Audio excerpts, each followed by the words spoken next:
All right, let's get right into it. Today, we're unpacking an idea that some sources say is absolutely central to so much of what's happening today, from Brexit to US politics.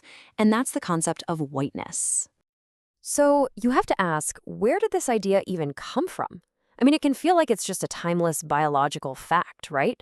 But the sources we're looking at today argue that its origins are actually surprisingly recent. They say it was created, not discovered, and for a very, very specific reason. The great sociologist W.E.B. Du Bois put it so powerfully. He called it a new religion, basically a belief system, not some kind of scientific reality. He was really firm on this point. This whole idea was a recent invention, and it flew in the face of the older notion that races were just these natural biological groups. And look, this isn't just some dusty historical question. According to the sources, this concept of whiteness is key to understanding everything from the rise of white nationalism to events like the January 6th insurrection. It's forcing a huge conversation about what this identity really means today. So, if it was invented, where did this incredibly powerful idea actually begin? Well, historians now trace it back to a pretty specific time and place, the 17th century British colonies.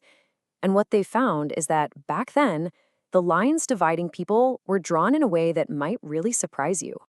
This is so fascinating.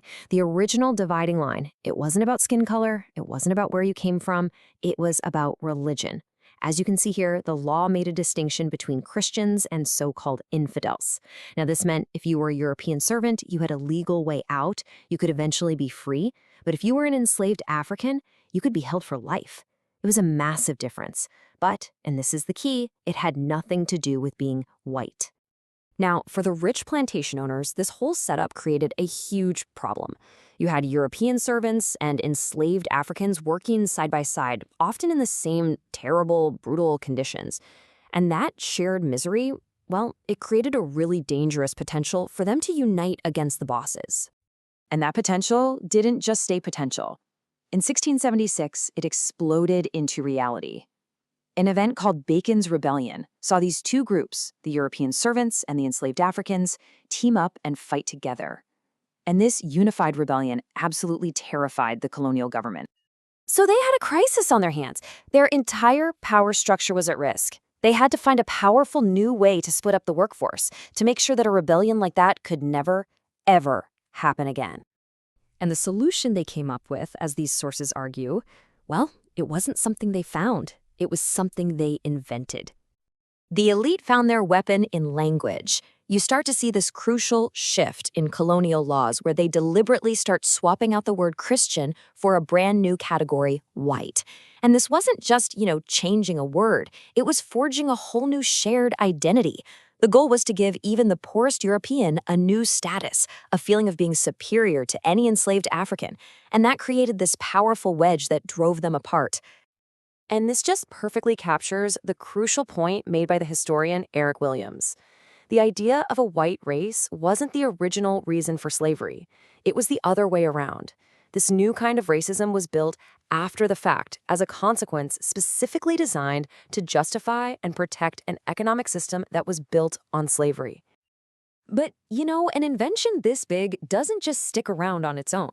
It needs tools to keep it going, to reinforce it for generations. And according to the research, one of the most powerful tools was the public education system itself, which was set up to treat school as what one paper calls a white good. That paper argues the whole school system was built to maintain this advantage through a few key ways. We're talking about unequal funding that was tied to segregated neighborhoods, or school books that only focused on white history and ignored everyone else.